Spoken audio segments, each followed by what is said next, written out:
शेतकऱ्यांना कर्जमुक्ती योजनेचा दुसऱ्या टप्प्यातील लाभ वितरित होण्यास सुरुवात।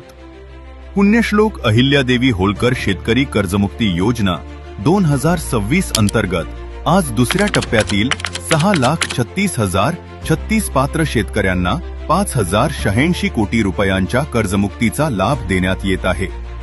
तसेच एकूण 12,58,243 शेतकऱ्यांना आतापर्यंत 10,115 कोटी रुपयांच्या कर्जमुक्तीचा लाभ देण्यात आला आहे।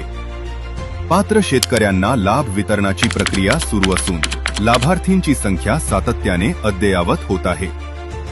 योजनेची संपूर्ण प्रक्रिया अतिशय पारदर्शक असून मुख्यमंत्री महाराष्ट्र राज्य यांच्या मार्फत नियंत्रित केली जात आहे। बळीराजाला कर्जमुक्तीचा आधार आपले महाराष्ट्र सरकार।